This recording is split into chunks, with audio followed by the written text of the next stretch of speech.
Thank you. Our appetite for miracles is not enough.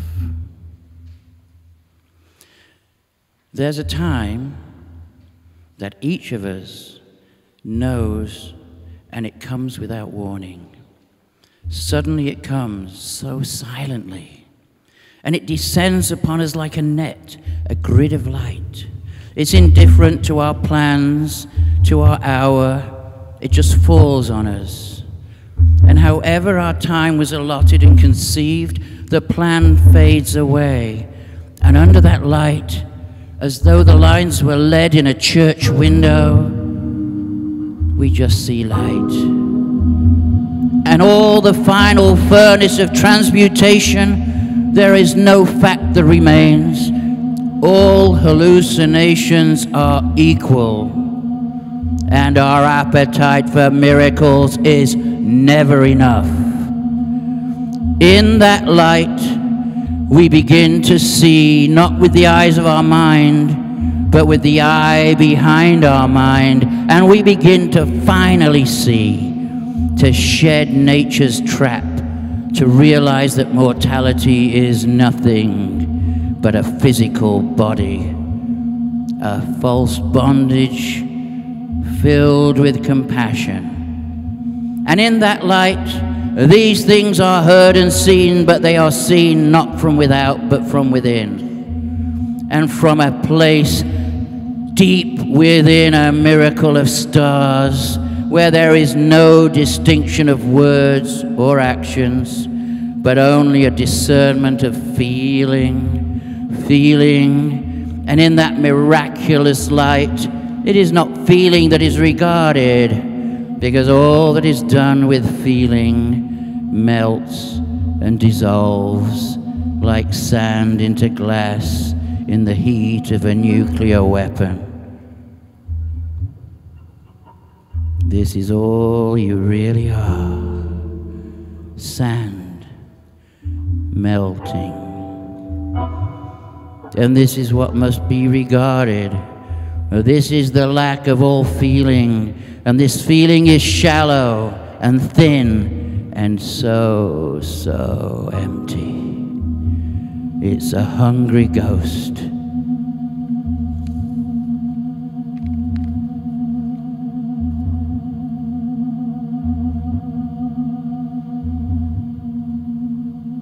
We're trying to save a world with miracles. But there's one thing in the way: humanity. Everyone is corrupt. Everyone is malignant. Everyone is a malformed shadow while they complicitly refuse to change. Corrupted in a distressed system of viral complexity, we live in a world of hatred, a place of sickness. We amputate all values. Oh, it's such a nice way to live. Let's not worry today. Let's not worry today. But it's not pretty. It's kind of ugly. And we're under attack by ignorance and bigotry and hatred and racism and misogyny and stupidity. And we cry, and we add a little spice, and we cry, and we die, and we don't do anything. Suburban communities, we purge them like decaying matter, maggots eating dead flesh. Some fare better than others, usually the rich. They have no compassion. They turn and turn in patterns, but we are paralyzed, traumatized, vandalized, compromised, more or less chemically castrated.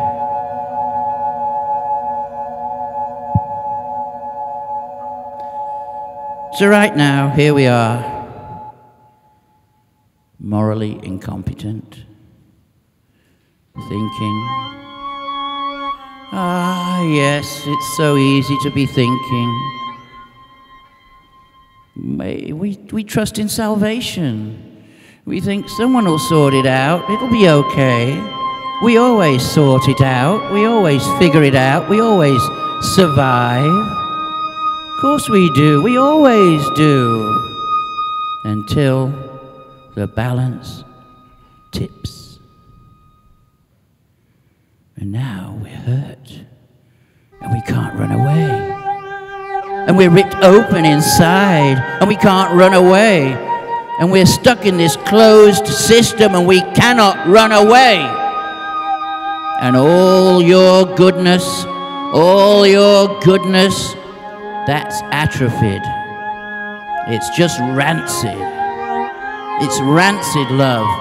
It's not compassionate love. It's fearful love. And we're all hopeless and senile and lost.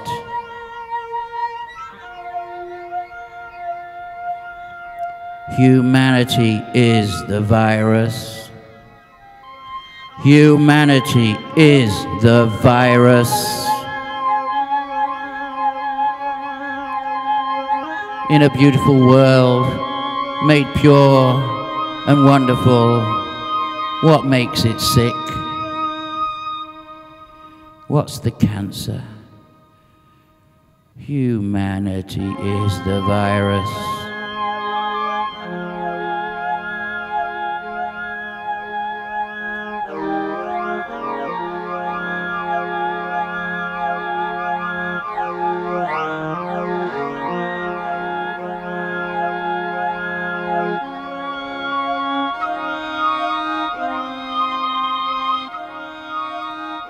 We've been born of revulsion, born of compulsion.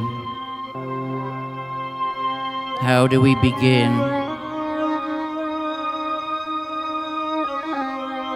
Just a short, sharp electrical discharge in the genital area. Random. Fortune. Sometimes fortunate. And this quick obsession of life that's like a potion, an ancient dance, a ritual. It's mostly motion, rushing towards finality. And our second-rate brain is like a sickly stream that contaminates and generates, gesticulates, and ends the dream of this planet, this wonderful miracle planet that we consume. And the face of humanity is hunger, and the face of humanity is poverty, and the face of humanity is disease and inequity. A low seed replication. So we replicate, don't we? We make more of us, don't we? Because someone's going to sort it out, aren't they? Because miracles happen, don't they? Yes, they do. Until one day they don't. And as we make more and more of us people, don't we wonder about the ones who haven't yet been looked after? And don't we think about the ones who just rot away? Forgotten at borders, forgotten in countries, forgotten in wars, forgotten by politics.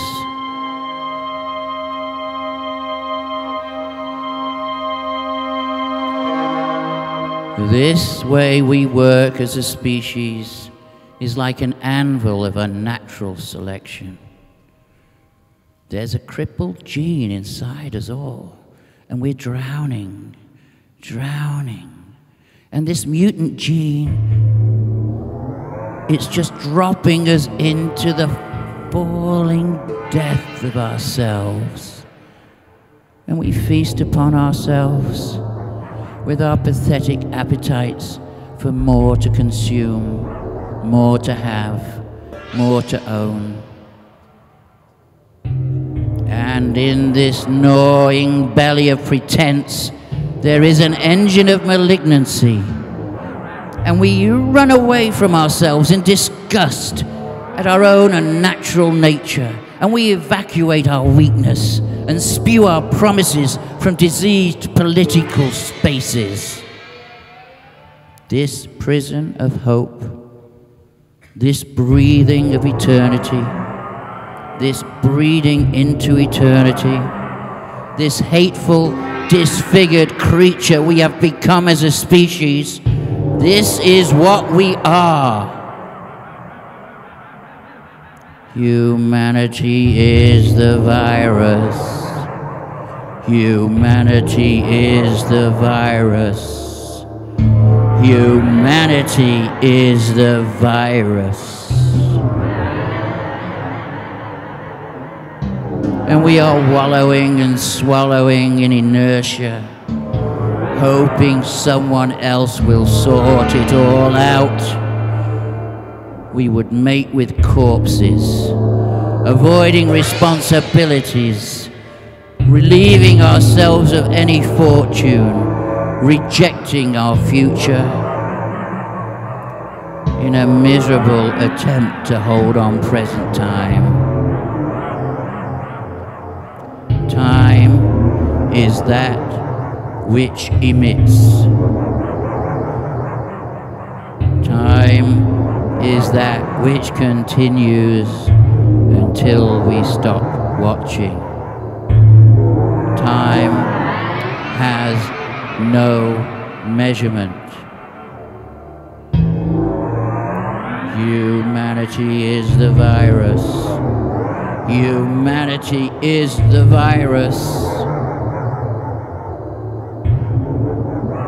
And we go home, and we sit down, and we hold our friends, and we say it won't end because it never ends. It will end unless we change. You want a miracle? Change. You want a miracle? Then change. Change behavior. Change the way to perceive and change all memory. Life is a means of removal. Remove the barriers between energy, intuition and body. Remove the ego and the premeditated act of creation. Life is a search for temporary definitions, arbitrary statements. Hesitant, we look uncertainly for something special we call reality. Life is a collision that leads to a penetration of worlds. And your humanity is a virus. Humanity is a virus. Cancerous virus. It needs to change. Change. Change. Change.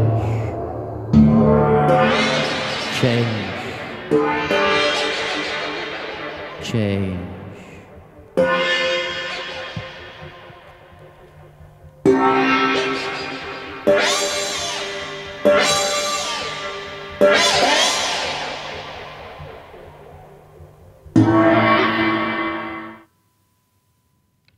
Thank you.